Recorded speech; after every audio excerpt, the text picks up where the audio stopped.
네, 2015 개정교육과정, 구국가 교육과정 2015 중심으로 한번 살펴보도록 하겠습니다. 간단하게 살펴보도록 하겠습니다. 교수학습 방법, 교수학습이 있어야 평가가 있다.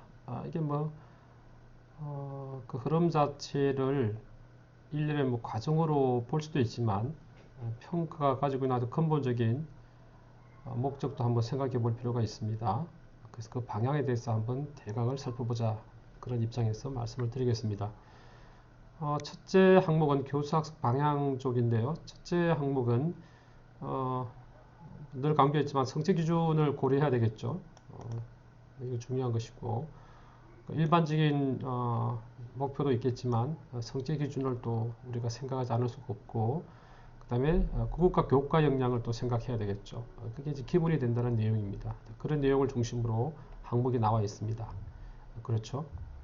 뭐 이게 대략적인 내용을 보면 여러 가지 이제 목표라든지 성취 기준은 당연히 나올 텐데요. 그 중에서 필수적인 개념이나 지식, 여러분들도 그런 생각을 많이 하시겠지만 최근에 어떤 학습의 흐름을 볼 때 지식의 중요성을 덜 강조하는 것 같다. 사고력이 중요한 게 아니냐라는 이야기를 많이 하고 있지만 우리가 그것은 바람직한 생각이 아닌 거죠. 왜냐하면 사고라고 하는 것 자체가 재료가 없으면 우리가 뭐 건물을 질 수도 없잖아요. 그죠? 뭐 쌀이 있어야 밥을 하는 것처럼 모래가 있어야 또 시멘트가 있어야 건축물을 만들 수 있습니다. 이 지식은 사고를 하는데 상당히 소중한 자료가 되죠. 그런 물론 뭐 사고라는 것 자체가 또 지식만 있는다고 해서 되는 건 아니지만 기본적으로 이런 개념과 지식은 중요합니다. 그런데 우리가 늘 하는 것처럼 국어과를 이렇게 개념이나 지식을 학습하는 교과로 보지는 않잖아요. 이런 개념이나 지식을 활용하는 말 그대로 언어를 이용하는 어떤 사고력을 정지시키는 그런 교과인 것은 맞는데 그래서 도구교과는 말을 쓰긴 하지만 그래도 읽기와 쓰기와 문법과 문학과 또는 특히 말하기 이전에 매체까지 기본적인 개념이나 지식은 있다는 거죠. 이런 부분을 여러분 놓치면 안 되겠죠. 그래서 성취 기준을 언급할 때 그 성취 기준에서 언급하는 핵심적인 어떤 용어들이 있지 않습니까? 그 내용에 대해서 우리도 파악을 할 필요가 있다는 거죠. 물론 교사가 이렇게 알고 있는 개념이나 지식에 대해서 당연히 또 학생들이 알 수 있도록 또 우리가 옮겨줘야 되겠죠. 네. 물론 여기서 전이력이라고 하는 것은 어떤 뭐 이런 개념이나 지식을 알고 있으면 그런 것을 실제로 사용할 수 있어야 되잖아요. 그죠? 뭐 말을 잘하거나, 글을 잘 읽거나, 요약을 잘하거나, 지식만 알고 있다고 해서 그런 어떤 우리 국어를 사용하는 능력이 높아지는 건 아니죠. 그래서 전이력이 높은 기능과 태도가 필요하다. 이런 이야기를 하고 있습니다. 이제 이런 이야기는 뭐 2015에서도 언급을 하고 있고 2022에서도 마찬가지인데요. 학생들의 삶, 실질적인 삶, 실제적인 삶, 그런 삶의 맥락, 상황 맥락 그런 이야기를 많이 하고 있죠. 그래서 수업 중에 학생들의 어떤 이야기를 끄집어내는 게 상당히 중요한 거죠. 그 다음에 상호 협력 이런 부분들요. 그래서 모둠 학습을 강조를 합니다. 여전히 중요한 거고요. 뭐 교과 역량 이런 것도 뭐 여전히 유효하죠. 2022에서도 이어집니다. 그런 내용이 되어 있습니다. 뭐 통합형 또는 총체성 언어 자체가 국어 자체가 여러분 듣기 말하기라고 우리가 지금은 듣기 말하기가 성취 하나로 되어 있지만 분리를 하기가 참 어렵죠. 물론 뭐 말하기를 집중해서 지도할 수는 있지만 읽기와 쓰기도 여러분 한편으로는 마찬가지입니다. 그죠?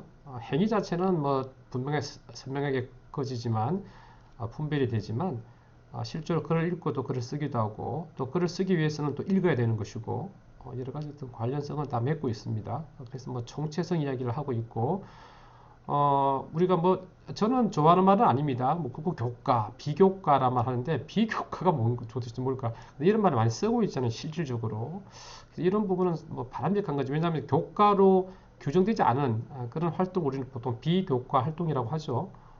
그래서 뭐 창의적 체험 활동도 뭐 하나의 교과로 볼 수 있겠지만 그걸 이름을 또 규정하면 그 순간 하나의 교과가 될 텐데 그 외에 우리가 생활 속에서 특히 이제 중고등학교와 달리 교과가 일단 정해져 있기 때문에 그 교과로 정해지지 않은 다양한 활동들이 많잖아요. 지금 우리가 하고 있는 것들 보면 생활 지도와 관련해서 환경에 대해서도 그렇고 주변에 대해서 여러 가지 어떤 우리 학생 생활 태도라든지 여러 가지가 있습니다. 뭐 그런 부분들도 연결해서 학습을 할 수 있는 거죠. 왜냐하면 뭐 그런 활동을 하면서 결국은 읽어야 되고 써야 되고 말해야 되고 들어야 되니까 또는 매체를 활용해야 되니까 뭐 국어과뿐만 아니라 다른 교과와의 관련성 또는 비교과와도 연결지어서 할 수 있다는 거죠. 뭐 그런 부분에 대한 이야기가 나옵니다. 그래서 뭐 역량도 나오고 의사소통 이야기도 나오겠죠. 뭐 여러 가지가 나올 겁니다. 그런 부분에서는. 그래서 뭐 통합적인 부분, 그 다음에 총체적인 부분을 강조하고 있다고 되어 있고요. 다른 부분은 학년군 이런 부분들, 이게 예를 들면 그런 이야기가 나와 있잖아요. 국어교과의 연계성과 총체성이라는 말을 하고 있는 건데, 하위 학년과 상위 학년 성취 기준을 적절히 활용하고 있다는 겁니다. 그게 무슨 말이냐면 5, 6학년군이라고 했을 때 6학년에 배당이 되는 성취 기준이 있을 수 있잖아요. 근데 이제 그게 6학년을 위한 것이 아니라 5학년에 내릴 수도 있고요. 또 5학년의 성취 기준이 위로 올라갈 수도 있는 거거든요. 상당히 그건 이제 통합성을 가지고 있는 거죠. 그런 부분들을 또 우리가 생각할 수 있습니다. 그것도 뭐 총체적이면서도 통합적인 그런 어떤 국어 사용의 특징을 드러내는 말이라고 할 수가 있습니다. 뭐 독서 같은 건 뭐 강조하기 위해서 여전히 그 한 학기 한 권 읽기를 많이 하고 있죠. 네, 긴 호흡을 통해서 읽을 수 있도록 한다. 우리가 책을 읽어보면 여러분 그렇죠. 우리 교과서에 실리는 글들은 다 아시겠지만 온전한 한 편은 거의 없습니다. 물론 1학년, 2학년 같은 경우에 아주 짧은 이야기 글들, 뭐 전래 동화라든지 옛 이야기 같은 거라든지 뭐 그런 것들은 한 편의 어떤 이야기로 마무리될 수 있지만 뭐 예를 들어 3년 고개 같은 경우에도 뭐 짧지만 한 편을 다 실을 수는 있잖아요. 그죠? 근데 3학년, 4학년 이상의 학생들이 읽을 수 있는 그런 책, 그런 것들은 제법 길지 않습니까? 그러니까 이제 그 모든 텍스트를, 글을 교과서에 다 담을 수가 없죠. 그래서 학생이 스스로 찾아서 처음부터 끝까지 읽는 것, 사실 읽게 하는 것 자체가 사실 중요하잖아요. 그죠? 그래서 이제 한 권 읽기를 하는 이유도 한번 생각해 보면 읽고 또 생각 나누고 쓰는 통합적인 읽기 활동, 독서 활동을 학습자가 경험하도록, 이렇게 경험이라는 말을 우리가 참 자주 쓰고 있지만 학생들이 경험을 할 수 있도록 하는 게 중요한 것이고, 또 우리 교사 입장에서는 학생이 그런 경험을 할 수 있도록 기회를 제공하는 거죠. 상황을 만들어 주는 것이고 분위기를 조성해 주는 것이 우리 교사가 해야 될 중요한 역할이라고 볼 수가 있는 거죠. 그런 이야기를 하고 있고요. 뭐 참여한다라는 부분인데 이게 2015에서 많이 썼던 말이죠. 배움이 일어난다. 뭐 배움이 일어난다라는 표현을 뭐 아주 옛날부터 했던 표현은 아닌 것처럼 보이는데요. 배운다, 배우는 거죠. 배움이 일어난다는 게 뭘까? 지금까지 보면은 성취 기준을 할 수 있는 마음이 완전히 뭐 부풀어 올라야 되는 거죠. 지식을 이해하고 파악해서 저는 할 수 있어요. 라는 그런 마음가짐이 꽉 차 있어야 되는 것이고, 그런 다음에 실제 교실에서도 할 수 있어야 되고, 그 다음에 수업이 끝난 다음에 학생들이 세상 밖으로 나갔을 때 사회 속에서, 집에서 부모님과의 소통에서 또는 학교 밖에서 동료들과의 소통, 사회 구성원들과의 어떤 관계 맺기 속에서 배웠던 내용들을 뭔가를 쓸 수 있어야 이게 배움이 일어날 수가 있는 것이고 나른 거 아니겠습니까? 그렇게 하기 위해서는 교실에서, 학습을 하는 공간인 교실에서 학생의 참여를 강조해야 되겠죠. 왜냐하면 이 사회도 결국은 소통하면서 서로 어울려 살아가게 되는 것인데, 관계를 맺고 살아가는 것인데, 그런 것을 학교에서 미리 연습하는 게 좋지 않겠습니까? 그러니까 선생님하고 전체라고 하는 어떤 뭐 그런 강의식 그런 수업보다는 모둠을 구성해서 참여자가 많이 참여해서 자신의 의견을 주고받고 교류할 수 있는 그런 수업을 다른 과에서도 추구하겠지만 국어과에서도 추구를 하는 겁니다. 그런 부분들이고요. 그렇게 하면서 뭐 참 어려운 말들이죠. 사실 흥미를 느끼게 한다, 동기를 유발시킨다, 흥미를 느끼게 한다, 몰입하게 한다. 몰입이라는 것 자체가 상당히 어려운 거 아니겠습니까? 그래서 푹 빠져야 되는데, 그 다음에 유의미한 언어 사용에 어떤 경험을 갖도록 하는 것이고요. 이제 그렇게 하려면 또 학습자의 수준도 고려해야 될 것이고, 수준 고려하는 거 참 쉽지 않죠. 그래서 수준을 고려해서 또 선생님께서 학교 교실에서 여러 가지 뭐 자료를 다르게 구성하기도 합니다. 관심과 흥미, 적성과 진로, 언어와 문화 배경, 이런 부분도 이제는 상당히 강조를 해야 될 부분이 있죠. 그 다음에 개인차도 있을 것이고, 또 뭐 학교뿐만 아니라 학급에 따라 또 차이가 날 수도 있습니다. 물론 담임선생님께서는 뭐 그런 부분에 대해서는 개인차만 또 고려하면 되겠지만, 또 뭐 학년 전체에 대한 어떤 고려 부분도 될 수 있겠죠. 그런 환경들, 물리적 조건이라 말을 했네요. 그것도 뭐 생각해 볼 필요가 있다라고 되어 있습니다. 그래서 국어과는 국어과로 끝나는 것이 아니라 다 연결되어 있잖아요. 그죠? 사역과, 과학과, 수학과, 뭐 음악과, 미술, 체육도 마찬가지고요. 뭐 영어 같은 경우에도 영어로만 되어 있지는 않죠. 또 그래서 그런 부분들을 놓고 보면 계속해서 확장해 나가는 겁니다. 이 배움이 국어과가 그래서 도구적인 기능을 하는 것이고 교수 학습 모형에 대해서는 또 지난번에 말씀을 좀 드렸고요.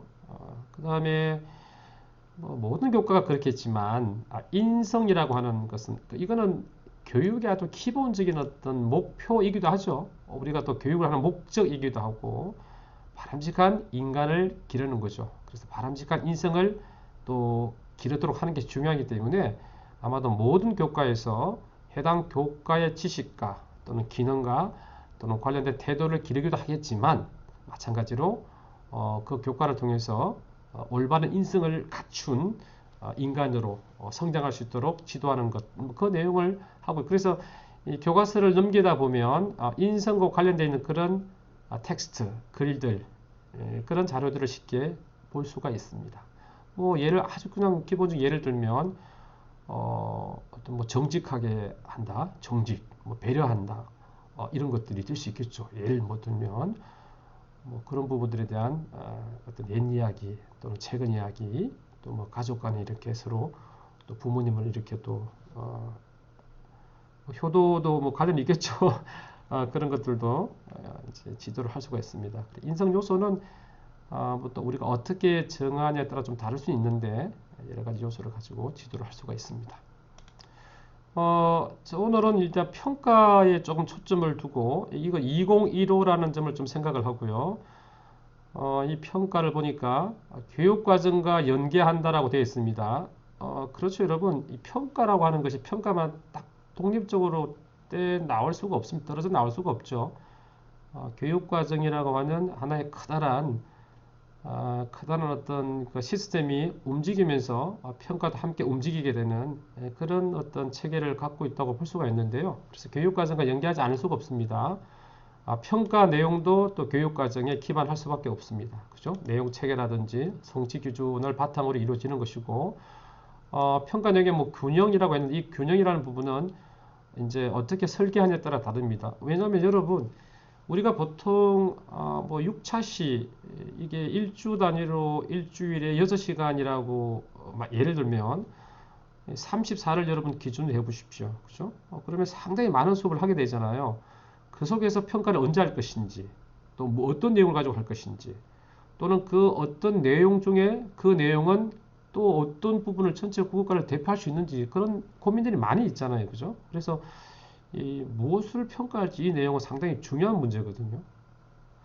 제 경험으로는 아무리 평가를 잘한다고 하더라도 그 학생의 국어과 능력, 국어 사용 능력, 국어에 대한 지식, 기능, 태도, 전략 이런 것들 제대로 평가할 수 있을까요? 쉽지 않다는 생각이 듭니다. 그래서 이 평가를 사실 균형 있게 할 필요가 있는 거죠.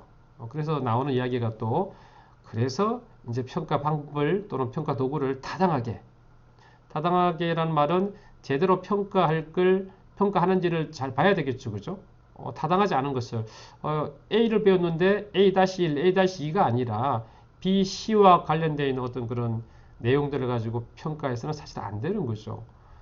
그래서 뭐 신뢰성이란 말은 이번에 평가에도 이 결과가 똑같이 나올 수 있을까? 또 나중에 해도, 또 그 다음에 해도 똑같은 결과가 나올 수 있을까? 물론 학생들은 수시로 변하는 존재이긴 하지만 내가 평가를 할 때 사용하는 어떤 뭐 도구들, 자료들 또는 방법들 그런 것들이 그만큼 정확해야 되겠죠, 그죠? 이럴 때는 이렇고 저럴 때는 이렇고 그렇게 되면 안 되는 거죠.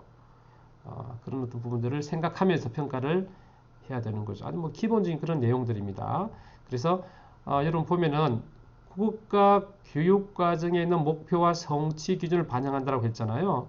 이 교육과정의 목표는 사실은 매우 추상적이고 상위 수준의 진술들이죠. 그래서 우리가 실제 수업 시간에 하게 되는 평가에서 중요한 부분들은 바로 해당 성취 기준들이죠. 그래서 성취 기준 자체를 얼마나 잘 반영하느냐가 상당히 중요한 것이고 이 성취 기준이 여러분 뭐가 됩니까? 학습 목표가 되고 학습 내용이 되잖아요. 그죠? 그러니까 학습 목표와 학습 내용이 결국은 또 평가 내용과 평가 목표와 이어지는 거죠. 그래서 처음에 나왔던 것처럼 국가의 어떤 평가는 기본적으로 교육과정과 연계한다, 바탕을 둔다라고 하는 그 말이 바로 성취 기준 바탕으로 평가가 대부분 이루어지기 때문에 이런 말을 하는 거죠. 물론 여기 두 번째 나오는 것처럼 우리가 기르고자 하는 어떤 부분들이 있어서 역량들이 있는데 이 역량들 여러분 지난번에 말씀드렸지만 이 역량들이 진술된 내용도 추상적이지만 이 역량들을 따로 평가한다는 것 자체가 상당히 어려운 일이라고 말씀드렸잖아요. 그래서 교과 이 역량과 관련 있는 성취 기준들, 장이나 인성과 관련되어 있는 성취 기준 자체를 평가하는 거죠. 성취 기준뿐만 아니죠. 장애와 인성을 평가할 수 있는 텍스트, 상황, 그걸 이제 우리가 잘 구성해서 도구로 만들 수 있는 거죠. 만들어야 되는 거죠. 물론 국어과에서는 아주 또 크게 상위적으로 보면 표현하는 능력과 이해하는 능력이거든요. 표현 능력, 이해 능력입니다. 언어를 배우는 부분에서 놓고 보면 그죠? 잘 읽어야 되고 잘 말해야 되고 잘 들어야 되고 잘 써야 되니까 듣고 말하고 읽고 쓰는 이 행위들이 여러분 이해하고 표현하는 능력이잖아요. 이거는 뭐 영어도 마찬가지고 다른 언어도 마찬가지겠죠.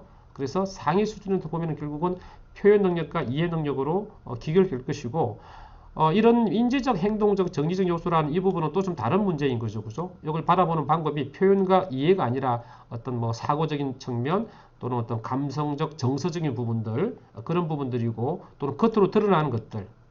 무슨 여기서 말하는 이 행동이라는 게 우리가 하고 있는 뭐 체육과에서 말하는 음악에서 말하는 그런 행동적인 그런 부분도 포괄 하지만 그런 부분이 아니라 무엇인가를 하게 만드는 생각을 넘어서서 겉으로 드러나도록 할 수 있는 그런 부분도 있는 것이고 또 내적으로, 인지적으로, 정리적으로, 감성적으로, 정서적으로 우리가 학생들의 어떤 그런 흐름, 변화를 평가할 수 있는가 부분을 함께 생각할 필요가 있다는 거죠. 그래서 눈에 보이는 것과 보이지 않는 것도 함께 생각을 해서 균형을 이룰 수 있는 그런 평가 계획을 일단은 만들 필요가 있다는 겁니다. 여러 가지 요인이 있을 거예요. 물론 이거는 국어과에 해당되겠습니까, 여러분? 단순하고 지엽적인 지식을 뭐 누가 평가를 하겠습니까? 그런데 이것도 이제 말하기 나름인 건데요. 단순하고 지엽적인 지식은 보는 관점에 따라 그렇게 보일 수 있겠지만 때로는 단순하고 지엽적인 그 지식 자체가 또 의미 있는 경우도 있거든요. 그래서 뭐 지엽적인 지식보다는 상당히 중요한 어떤 그런 힘을 발휘하는 그런 지식은 필요한 거잖아요. 그죠? 예를 들어서 요약을 해야 되는데 요약하는 어떤 방법에 대한 지식, 중요한 내용은 남기고 중요하지 않은 것은 없앤다는 건 지식, 아주 그냥 기본적인 지식인데 그걸 실제적으로 활용하기가 쉽지 않거든요. 중요한 것은 남긴다, 중요하지 않은 것은 삭제한다. 삭제의 어떤 원칙이란 말이에요. 그럼 판단해야 될 거 아니겠습니까? 무엇이 중요하고 중요하지 않은가? 그럼 이런 지식을 아는 학생이 그런 실행을 잘하겠습니까? 이 지식을 모르는 친구가 잘하겠습니까? 그런 부분이거든요. 그런데 지식을 알라 하더라도 이게 단순하고 지엽적인 지식일 경우에는 실천을 못하게 될 경우에는 문제가 생길 수 있는 거죠. 그래서 이런 지식을 또 잘 활용하는 그런 능력이 필요할 텐데 실제적으로 그래서 얼마나 잘 활용할 수 있느냐에 대해서 초점을 둬서 할 필요가 있겠죠. 그래서 단순한 어떤 그런 지식을 묻는 문항들을 많이 내지는 않죠. 그래서 물론 뭐 문법 같은 경우에는 정말 필요한 것들을 물을 수는 있겠지만 그런 부분을 이제 고려할 것입니다. 해야 되는 거죠. 여기 뭐 내용은 이거는 일반적인 내용인데요. 평가의 목적이나 내용과 상황을 고려한다고 되어 있고요. 양적 평가와 질적 평가. 그러니까 뭐 선생님께서 아무래도 여러 번 자주 평가하면 어떤 그 평가에 대한 어떤 뭐 신뢰도 이런 타당도가 올라갈 수 있거든요. 물론 뭐 잘못 내용을 해서 계속 자주 한다고 해서 그게 타당한 평가가 될 수는 없겠지만 아무래도 이런 평가의 횟수가 또 늘어나면 늘어날수록 학생에 대한 어떤 중요한 정보를 파악할 수는 있죠, 쉽게. 그런 부분들이고, 또 한편으로는 선생님께서 평가를 할 수 있는 거죠. 이 아이는 이런 특징이 있구나. 물론 이것도 뭐 여러 가지 많은 양을 통해서 질적 평가를 할 수 있을 겁니다. 그죠? 물론 질적 평가도 역시 양적 평가와 마찬가지로 그 횟수가 잦아지면 이거는 상당히 중요한 정보를 얻을 수 있는 거죠. 이런 특징이 있다. 그죠? 뭐 이런 것을 선호해서 읽기를 잘한다. 그랬을 때 어떤 부분에 이런 오류를 가지고 있다. 또는 그랬을 때 처음에 생각 꺼내기, 생각 조직하기, 만들기를 하는데 어려움을 가지고 있다. 그런 진술들은 상당히 중요한 평가 아니겠습니까? 그런 것들을 바탕으로 우리 그 학생한테 쓰기에 영향을 또 길러줄 수 있는 거거든요. 근데 그걸 이렇게 양적 평가를 해가지고는 그걸 발견하기가 힘듭니다. 그렇게 하기 위해서는 선생님께서 직접 학생이 쓰는 글들을 결과를 보는 것이 아니라 학생이 글을 쓰는 그 과정 처음부터 끝까지 참여해야 되는 거죠. 그럼 여러분 20명의 아이들 중에서 두세 명은 다른 애들은 열심히 쓰고 있는데 두 명은 못 씁니다. 왜 그럴까요?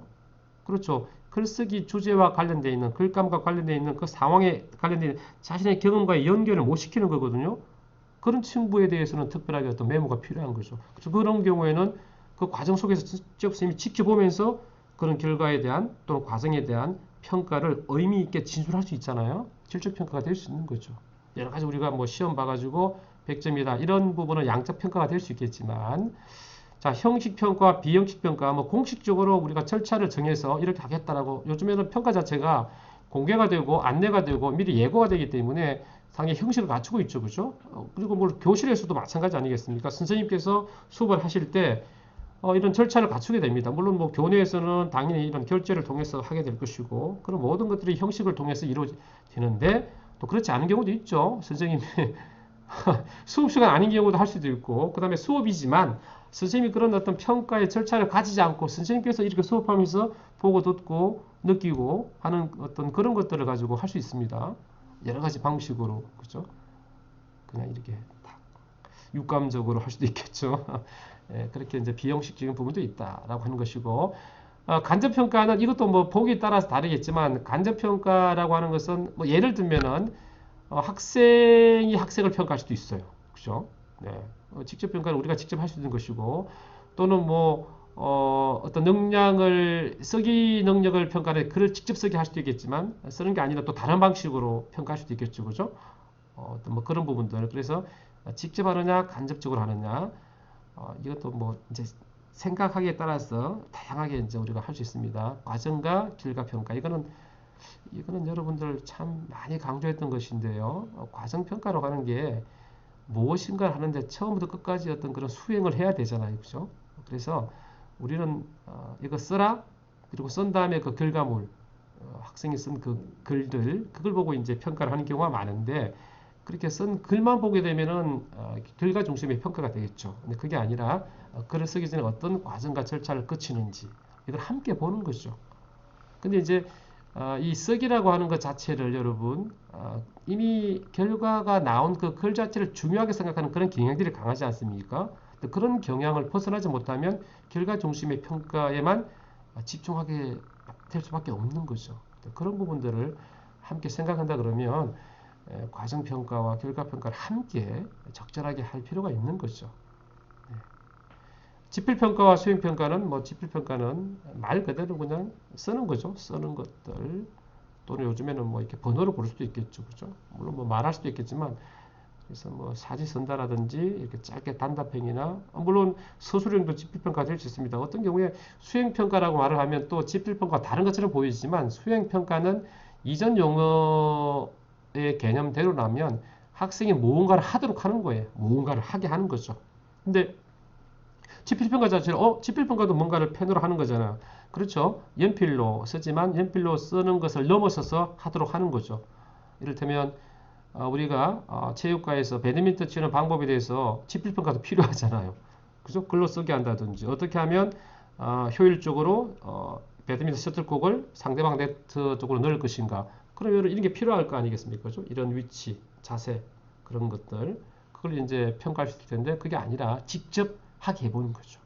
네트에서 선을 긋고 네트를 치워서 그게 수행평가라고 볼 수 있는 거죠. 이를테면 그래서 이 용어들은 또 뭐 상황에 따라 조금씩 다르게 해석이 될 수 있는 여지는 분명히 있는 것 같아요. 구술평가 직접 학생이 말을 하는 거죠. 선생님한테 말해볼까요? 선생님께 말해볼까요? 이렇게 해서 1분 말하기를 해볼까요? 라고 할 수도 있고 또 친구들에게 말하게 할 수도 있겠죠. 서로서로 뭐 재밌습니다. 스스로평가는 뭐 자신의 어떤 생각, 의견 이런 것들을 쭉 글로 기술하는 거죠. 논술형 평가는 서술형보다 훨씬 더 길고 자신의 논지나 주장들이 또 드러나게끔 해야 되겠죠. 여러분들 논술 평가 보는 거와 유사한 그런 글이라고 볼 수 있겠죠. 평가라고 볼 수 있겠죠. 그렇죠? 연구 보고서 평가는 또 일정한 시간을 가지고 해야 될 것이고 최근에는 뭐 이게 AI 시스템이 워낙 잘 돼 있어서 생성형 AI 때문에 어떤 과제를 제시하면 여러분 어떻습니까? 보고서가 나오잖아요. 참 대단한 시대가 되었는데요. 그래서 과제로 내는 것은 바람직하지 않겠죠. 그런데 연구 보고서라는 것이 또 한 시간에 완성될 거라고 보기 힘들잖아요. 이제 그런 부분을 선생님들이 잘 판단하셔야 되는 거죠. 이게 필요한 것인가. 포트폴리오 평가는 포트폴리오가 아까 우리가 과정 중심 평가 이야기 했는데요. 좀 맥을 갖고 있죠. 맥을 같이 합니다. 지금까지 뭐 계속 차곡차곡 수집하는 거죠. 뭐 그림 같으면 계속 수집하는 그 과정을 보게 되면 내가 처음에 이렇게 했는데 점점점 이렇게 변했구나를 스스로 평가할 수도 있을 것이고 또는 선생님이 그 자료를 보시면서 평가를 하실 수 있는 거죠. 그래서 포트폴리오 평가도 과정 중심의 평가라고 볼 수가 있는 거죠. 철을 해서 모아두기도 하고. 근데 좀 아쉬운 게 있어요. 학생들은 이상하게도요. 교과서를 다 버립니다. 여러분 교과서 자체를 처음부터 쭉 넘기면은 스스로 포트폴리오처럼 평가를 할 수가 있어요. 그거 자체가 포트폴리오가 되는 거거든요. 교과서이지만 그 사이 또 선생님께서 사이사이에 이런 종이 같은 것을 넣어서 추가해서 또 학습을 하도록 하시잖아요. 근데 그걸 다 버립니다. 자기 자신의 어떤 그런 학습의 역사가 남아있는 포트폴리오거든요. 교과서가. 거기에 좀 약간 아쉬움이 있어요. 관찰하는 것들도 평가가 될 것이고 컴퓨터 기반 평가는 이제 앞으로 뭐 이게 정부에서 지금 이걸 추진하고 있고 실제로 이전에 우리가 6학년들 성취도 평가 실시할 때 컴퓨터 기반 평가를 하고 있죠. 컴퓨터 기반 평가는 그 컴퓨터를 가지고 평가를 하는 거죠. 저는 뭐 짧게 글을 쓸 수도 있고 번호를 고르거나 또는 뭐 선긋기를 할 수도 있습니다. 이렇게 그건 이제 컴퓨터 기반 평가 시스템이 얼마나 뭐 유연하게 움직일 수 있는가 이건 상당히 많은 또 비용이 드는 부분이 있어요. 근데 앞으로는 그런 쪽으로 가겠죠. AI 시스템을 활용해야 되기 때문에. 자, 이제 중요한 건 여러분 보세요. 이건 뭐 다른 교과도 마찬가지 아니겠습니까? 왜 이 국어과 평가의 핵심적인 게 뭐지? 라고 했을 때 보세요, 여러분. 국어 능력의 신장을 판단한다고 본다는 거예요. 그죠? 얼마나 국어 능력을 신장했느냐. 자, 그러면 여러분 보세요. 국어 능력의 신장을 판단한다고 한다는 것은 국어 능력을 가르쳤다는 거잖아요. 그러니까 이 평가는 학습과 떨어질 수가 없는 거죠. 그죠? 자, 이제 그 다음에 또 나오는 게 뭐냐면, 자, 내가 가르쳤는데 이 가르친 어린이들의 국어 능력이 신장되었는가를 판단하는데 중요한 기본적인 평가의 목표가 있는 것인데, 또 목적이 있는 것인데, 한편으로 보면 여러분 이 평가를 실시하는 이유가 여러 가지가 있잖아요. 그죠? 잘하는가 잘하지 못하는가 학생에 초점을 줄 수도 있고 또는 내가 잘 가르쳤는가 하는 내가 가르치는 교수 학습 방법에 대한 평가가 되지 않겠습니까? 근데 이게 참 어려운 점이 있어. 뭐가 어려운 점이냐면 나 혼자 가르치기 때문에 이 비교하기가 힘들잖아요. 그래서 다른 선생님하고 다른 반하고 비교한다는 그런 개념이 아니라 중요한 건 뭐냐면 학생들이 해당 성취 기준에 얼마나 잘 도달했는가를 본다는 거죠. 그래서 여기는 그래서 그렇게 자세하게 되어 있지는 않지만 국어 능력이 신장됐다고 본다는 것은 결국은 내가 가르친 학습 목표인 성취 기준에 도달했는가. 여러분 성취 기준에 도달했단 말이 지금 무슨 뜻이라고 말씀드렸습니까?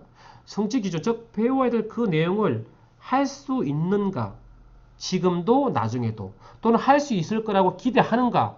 학생도 나도 선생님도 그걸 판단하는 거죠. 그래서 이제 그 결과를 보고 과정을 보는 거죠. 할 수 있겠구나 했구나. 왜냐면 여러분 글 썼다고 해서 그 능력이 바로 이렇게 나중에도 똑같이 그 능력을 활용할 수 있다고 보긴 힘들잖아요. 그래서 기대한다는 게 포함되는 거 아니겠습니까? 그래서 평가의 기본은 학생의 능력을 확인하는 거에도 있지만 더불어서 교수 학습 방법에 대한 점검, 개선을 하는 데도 도움이 되고요. 마찬가지로 학습 방법뿐만 아닌 거죠. 평가를 내가 제대로 했는가라고 했을 때 평가 방법, 그죠? 여러 가지 방법이 있었잖아요. 결과냐, 과정이냐 이런 방법에 대해서 이렇게 하는 게 좋겠다. 제대로 우리 학생들의 어떤 그런 성장 정도를 능력의 신장 정도를 내가 제대로 파악해내지 못했다라고 한다면은 이 평가 도구를 개선할 필요가 있는 거죠.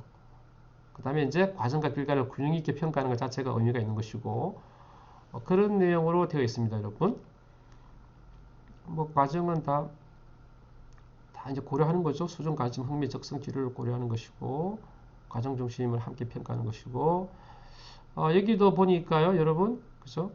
뭐 이게 이런 말도 나오잖아요, 그죠? 상당히 이제 중요한 건데 평가 기준이나 방향을 학습자에게 미리 안내하여 이제 평가 기준은 당연히 학습 목표와 성취 기준에 기반할 수밖에 없겠죠. 우리가 가르쳤기 때문에 그죠? 그런 분이 있을 것이고 그 다음에 여기 보면은 학습 미리 안내하도록 되어 있고요. 학습자가 또 어디에다가 초점을 두고 공부해야 되는지 그러니까 결국은 수업을 시작하기 전에 이미 학생들은 자신이 공부해야 될 학습 목표를 아는 것이고 그 학습 목표에 따라서 평가가 이루어진다는 것도 인지를 해야 되는 거죠. 그 다음에 이렇게 해서 선생님께서 평가를 실시한 다음에 평가 결과는 또 분석해서 교수 학습 방법 개선을 위한 내용으로 쓰는 거죠.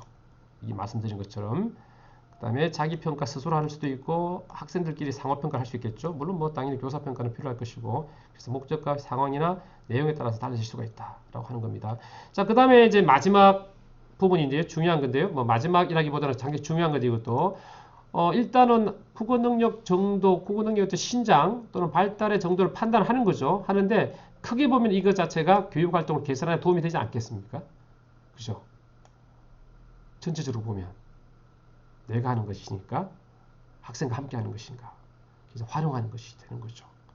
그래서 위에서 말한 것처럼 학습자의 신장을 판단하는 것이고 또 이런 국어 능력 자체는 세부적인 거로 보면은 성취 기준을 얼마나 잘할 수 있는가인데 또 조금 나와서 상위 수준에서 우리 학생의 어떤 그런 역량들을 바라보게 되면 이 학생은 몇 학년에서 2학년에서 3학년에서 아하 2학년하고 달리 지금 3학년에서 이렇게 발달하고 있구나. 6학년인데 이전하고 달리 이렇게 발달하고 있구나. 그런 발달 정도도 우리가 판단하게 되는 거죠. 훨씬 메타 커그니티브한 수준에서, 그죠? 메타 수준에서 파악할 수 있는 거죠. 그런 부분을 놓고 보면 이제 교육 활동에 대한 개선을 기여하는 거죠. 뭐가? 평가가. 그렇게도 볼 수 있는 거죠, 여러분. 활용하는 겁니다. 그래서 개인차를 고려해서 평가 결과를 해석하고 활용해야 되고, 그 다음에 교사 학습 방법과 평가 방법, 평가 도구를 개선하기 위해서 활용을 해야 되는 것이고, 그 다음에 이 평가 결과 누적할 수밖에 없잖아요, 그죠, 여러분? 근데 이게 누적하는 것 자체가 각기 다른 성취 기준이 누적되기도 하고, 특히 담임선생님께서 강조하는 성취 기준을 중심으로 누적될 수도 있습니다. 그렇지 않겠습니까? 그래서 학습자의 성장이나 말이기 또 나오고요. 발달을 파악하게 되고 피드백을 해주는 거죠. 그 다음에 학습자, 학부모 및 교육 관련자가 이해하기 쉽도록 국어국가가 목표로 하는 세부 능력과 성취 수준을 중심으로 제공한다. 그래서 여러분 이게 지도서에 있는 내용인데요. 이 내용을 보시면은 어떻습니까, 여러분? 제공하도록 되어 있단 말이에요. 결과를 공유해야 된다는 거죠. 그죠? 왜 그렇습니까, 여러분? 이거는 제가 그냥 여러분에게 드리고 싶은 말씀이 뭐냐면 평가의 목표는 또는 목표는 당연히 우리가 지도한 학습 목표와 연계된다고 말씀을 드렸는데요. 평가의 목적은 결국은 저는 제가 생각하는 거는 그 평가라는 사람이 어떤 목적을 설정하느냐가 중요한 거예요. 방금처럼 나는 나의 교수 학습 방법에 대한 개선의 자료를 쓰고 싶다라는 그 평가는 또 달라질 것이고 더 중요한 것은 나는 우리가 가르치는 학생들이 학습하는 그 내용, 학습을 잘하도록 도와주겠다. 잘하도록 하는 게 중요한 거니까. 성취 기준에 도달하는 것, 성취 기준의 내용을 실제로 잘하도록 돕겠다라고 하는 그런 입장이라고 놓고 보면 잘하도록 도와주는 게 중요한 거잖아요. 평가라는 것 자체가. 그러니까 결과만 딱 가지고 이래 몇 점이야. 그건 여러분 의미가 없는 거죠. 의미가 없는 거죠. 무가치한 거죠. 점수보다 더 중요한 것은 그 점수화된 그 내용을 가지고 그 학생에게 다시 피드백해서 다시 지도를 해야만이 그 점수가 그 평가 결과가 과정들이 특징들이 실적 평가의 결과들이 의미가 있는 거죠. 그렇지 않고 결과를 가지고 치고 있고 너는 잘함이야 보통이야 너는 매우 잘함이야 보통이야 이게 여러분 무슨 의미가 있습니까? 그렇게 해서 추수 지도가 이루어져야 의미가 있는 거죠. 그게 이제 교육적으로 가치가 있는 것인데 현장에서 학생을 지도하다 보면 그런 부분이 상당히 힘들다는 거죠. 평가를 한번 실시하고 끝나버리는 경우가 대부분이거든요. 그래서 이상과 현실은 분명한 어떤 그런 차이가 있습니다. 그걸 우리가 또 인식해야 되는 거죠. 그런 것도 함께 생각하는 그런 입장에서 우리 또 그게 우리 교사에 또 가야 될 길인 것 같아요. 쉽지 않은 거죠.